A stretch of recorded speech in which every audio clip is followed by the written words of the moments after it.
Late on Thursday evening, Jesus is taken into custody, where he's immediately catapulted into a series of 7 different trials, both Jew and Gentile alike, some of which are legal and some of which are not. His first trial is an unofficial one in front of a man named Annas, a former high priest who is the father-in-law of the current high priest, Joseph Caiaphas. Annas, despite not being high priest anymore, still has a relative amount of power, and so he's the first person who gets to question Jesus.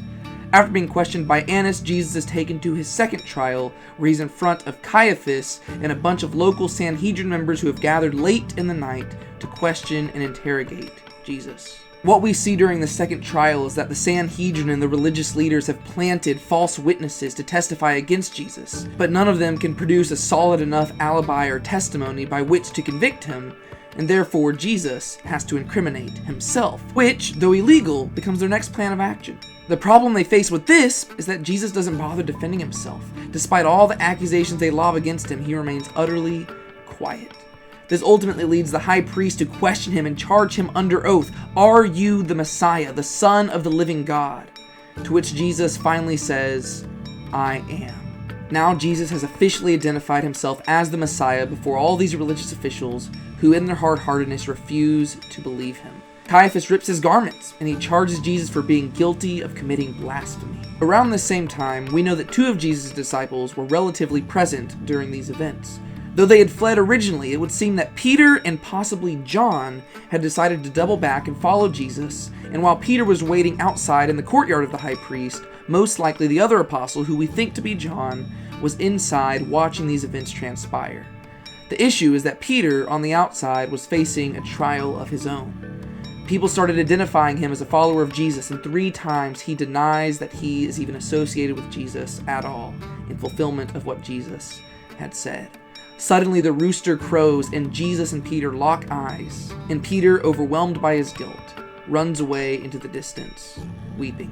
First thing in the morning, most likely at the crack of dawn, Jesus has an official trial before the Sanhedrin, which is actually his first official trial thus far, but since they've done all the groundwork the night before, they quickly dismiss him as guilty and pass him on to the Romans. His fourth trial is before a man named Pontius Pilate, the praetor of Judea, who quickly realizes that Jesus, being from Nazareth, is actually under Galilean jurisdiction and sends him over to a man named Herod Antipas, who was the one in charge of Galilee. His fifth trial under Herod Antipas isn't really that significant. Herod is pretty intrigued in Jesus because Herod's the one who was responsible for having Jesus' cousin John the Baptist killed, but he realizes that he has nothing to condemn Jesus for and sends him back to Pilate for a 6th trial. At this point, Pilate seems to recognize that Jesus is guilty of nothing, and so he gives the people an opportunity to free Jesus by raising forth a custom that he had established. Every year at Passover time, he would release to them one of their convicts. He gives them a choice: free Jesus, called the Christ, or free Jesus, Barabbas. The people, probably largely comprised of the religious officials who have been far corrupted by this point, choose to free Barabbas. Pilate, seemingly in one final desperate measure to have Jesus freed, has Jesus flogged, most likely to try to have him punished to such a severe degree that the people will be satiated in their thirst for blood and will allow him to go. Unfortunately, that's not how it happens. In his 7th and final trial before Pontius Pilate, Jesus is condemned for treason, not because Pilate thinks that Jesus is guilty, but because Pilate, having washed his hands of Jesus' guilt, has entrusted his fate to the Jewish people in a moment of cowardice. Around this time, Judas Iscariot, the beloved friend who had betrayed his master with a kiss, hears his master's sentence and goes and returns the blood money, and then in one final act of guilt and shame, goes and kills himself. By 9 o'clock Friday morning, Jesus is on the cross. As they nail him there and as they lift him into the air, he cries out, "Father, forgive them, for they know not what they do." Those who are gathered around him mock him, and they say, "If you are the Son of God, free yourself and bring yourself down from the cross." Meanwhile, the soldiers divide his garments and cast lots for his cloak in fulfillment of prophecy.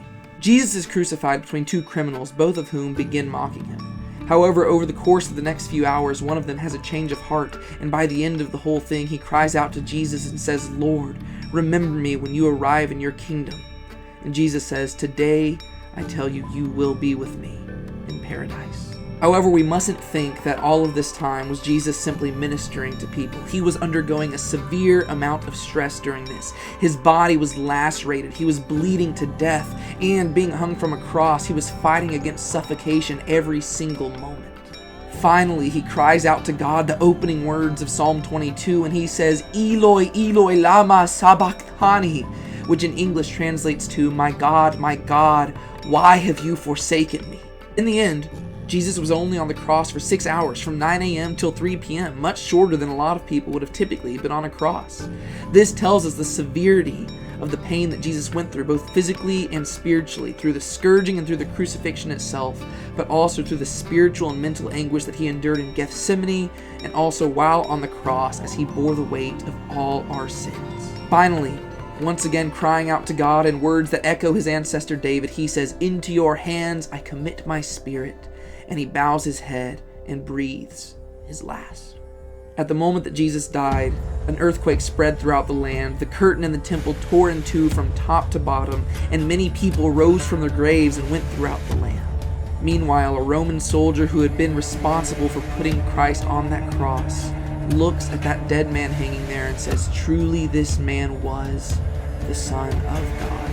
However, it's 3 p.m., the middle of the afternoon, sunset's quickly approaching, and with the sunset comes both the Passover festival and the Sabbath day, which means they need the bodies removed from the crosses. They break the legs of the criminals crucified to Jesus' left and right to ensure that they die quick deaths of suffocation, but seeing that Jesus is already dead, they pierce his side, and blood and water flow out. Joseph of Arimathea, a rich and prominent figure who had secretly supported Jesus, offers to lay Jesus in his tomb. And with the help of another secret follower of Jesus, Nicodemus, he lowers the body of Jesus from the cross and goes and places it in the tomb as the women watch in silence. Jesus of Nazareth is dead.